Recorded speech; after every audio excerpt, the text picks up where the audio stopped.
ಆ ಗಂಗಾಧರನ್ ವಿಶ್ವರೂಪ ನೋಡ್ತಿದ್ಯಾ? Are you hearing? ಅವನು ವಯಸ್ಸೆಷ್ಟು, ದೇಹ ಎಷ್ಟು? ಸ್ವರಗಳ ಮೇಲೆ ಸವಾರಿ ಮಾಡ್ತಿದ್ದಾನೆ ಅನ್ಕೋ, ರೈಡಿಂಗ್. ರಾಗಗಳನ್ನ ಬುಗುರಿ ಥರ ತಿರುಗಿಸ್ತಾನೆ ಅನ್ಕೋ, ಟರ್ನಿಂಗ್. ಆ ನಡುವೆ ನನ್ನ ಮಗಳ ಹೆರಿಗೆಗೆ ಬೆಂಗಳೂರು ಹೋಗಿದ್ದೆ. Went to Bengaluru. ಅಲ್ಲಿ ಅವ್ನ ಸಂಗೀತ ಕಚೇರಿ ಇದೆ ಅಂತ ಗೊತ್ತಾಗಿ ಹಾಗೆ ಐ ವೆಂಟ್ ಅಂಡ್ ಹರ್ಡ್. ಮೊದಲು ನನಗೆ ಗುಡ್ ಅನ್ಸಿತ್ತು, ಆಮೇಲೆ ಬೆಟರ್ ಅನ್ಸ್ತು. ಇನ್ನು ಕೊನೆಗೆ ಬರ್ತಿದ್ದ ಹಾಗೆ ಯಪ್ಪಾ ಇವನು ಬೆಸ್ಟು, ದಿ ಬೆಸ್ಟು ಅಂತ ಅನ್ನಿಸ್ತು. ನೀನ್ ಹಾಡೋ ಆ ಅಭೇರಿ ಶಿವರಂಜನಿ ಸಹ ಹಾಡುದ್ನಪ್ಪ. ನೀನೇನು ಅನ್ಕೊಳ್ದೇ ಇದ್ರೆ, ಇಫ್ ಯು ಡೋಂಟ್ ಮೈಂಡ್, ನಿನ್ನೊಬ್ಬಂದೇ ಕೇಳಿದ್ರೆ ನಿಂದೇ ಬೆಸ್ಟು. ಆದ್ರೆ ಈ ಗಂಗಾಧರ್ ಅಂತ ಕೇಳಿದ್ರೆ ಅಮ್ಮಮ್ಮಮ್ಮಮ್ಮ ಸಮೋಹನಾಸ್ತ್ರ ಎಸ್ತಾ, ಯು ಆರ್ ನೋ ವೇರ್ ಅಂದ ಹಾಗೆ. ಅವನ್ ಜಾತಕನು ಕೂಡ ನೋಡಿದ್ನಪ್ಪ. I saw and studied his horoscope. ಅವನಿಗೆ ಗಜಕೇಸರಿ ಯೋಗ ಇದೆಯಪ್ಪ. ಒಂದು ಮಾತಲ್ಲಿ ಹೇಳ್ಬೇಕಂದ್ರೆ ಆ ಶಂಕರಾಚಾರ್ಯ ಅವರ ಜಾತಕ ಅಂದ್ಕೋ. ಚಿಕ್ಕ ವಯಸ್ಸಿನಲ್ಲೇ ಅಖಂಡವಾದ ಖ್ಯಾತಿ, ಅಪಾರವಾದ ಪ್ರಜಾಭಿಮಾನ ಇರುತ್ತೆ. ಇನ್ನು ನಿನ್ನಂತವ್ರು ಗೌರವದಿಂದ ಹೊಸ ನೀರಿಗೆ ದಾರಿ ಕೊಡ್ಲೇಬೇಕು. ಇಲ್ಲಾಂದ್ರೆ ಹೊಸ ನೀರು ಹಳೆ ನೀರ್ನ ಕೊಚ್ಕೊಂಡು ಹೋಗುತ್ತೆ.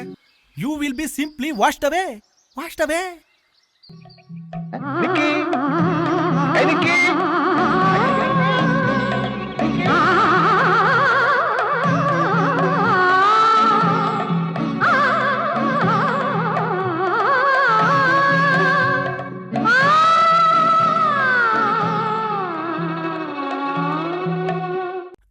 ಅಕ್ಕ, ಇಲ್ಲೊಂದ್ ತಪ್ಪು ಆಗೋಗಿದೆ. ಹೀಗೆ ಮೂಕಿ ಅಭಿನಯಗಳನ್ನ ಮಾಡ್ದೆ ಅಂದ್ರೆ ಸರಿಯಾಗಿ ತಲೆ ಮೇಲೆ ಬಿಡುತ್ತೆ, ಹುಷಾರು. ಅದಲ್ಲ ಅಕ್ಕ, ಇದು ಭಾವನವರಿಗೆ ಅಭಿಮಾನಿಗಳು ಕಳ್ಸಿರೋ ಪತ್ರ ಅನ್ಕೊಂಡು ಬಿಟ್ಟೆ. ಇವಾಗ ಭಾವ ಬಂದು ತಾರೇನು. ಸರಿ, ಎಲ್ಲಿಂದ? ಆ ಭಾರತಿ ಪೀಠ ಇದಾರಲ್ಲ, ಇಂದ. ಭಾರತಿ ಪೀಠದವರಿಂದನ? ಏನಂತ ಬರೆದಿದ್ದಾರೆ? ನೀನೇ ತಾನೆ ಓದು. ಶ್ರೀ ಅನಂತ್, ನಿಮ್ಗೆ ಬರ್ದಿರೋದು ಬಿಡಿ. ನಮ್ಮ ಆದೇಶಾನುಸಾರ ಕೀರ್ತನೆಗಳನ್ನ ಸ್ವರಗಳನ್ನಾಗಿ ಮಾಡ್ತಿರೋದಕ್ಕೆ, ಶಾರದಾದೇವಿ ಅನುಗ್ರಹದಿಂದ ಪೂರ್ತಿ ಮಾಡ್ತಿರೋದಕ್ಕೆ ನಮಗ್ ಸಂತೋಷ ಆಗಿದೆ.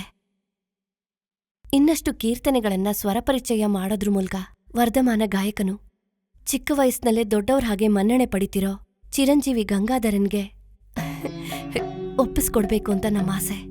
ನಿಮ್ಮ ಅಭಿಪ್ರಾಯವನ್ನು ಕೂಡಲೇ ತಿಳಿಸಿರಿ. ಇಂತಿ ಸ್ವಾಮಿಗಳ ಆಶೀರ್ವಾದದೊಂದಿಗೆ ಭಾರತಿ ಪೀಠ. ಇಷ್ಟು ವರ್ಷಗಳಾದ್ಮೇಲೆ ಶಾರದಾದೇವಿ ನಮಗನುಗ್ರಹಿಸಿದ್ರೆ ಆ ಗಂಗಾಧರನ್ಗೆ ಚಿಕ್ಕ ವಯಸ್ಸಲ್ಲೇ ಎಂಥ ಅವಕಾಶ ಬಂದಿದೆ.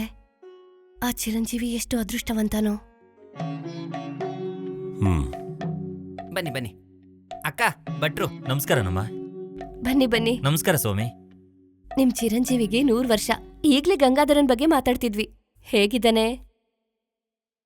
ನಿದ್ರೆಯನ್ನು ನಿರಾಕರಿಸಿ ಮುದ್ದಾಗಿ ತಂಬೂರಿ ಹಿಡಿದು.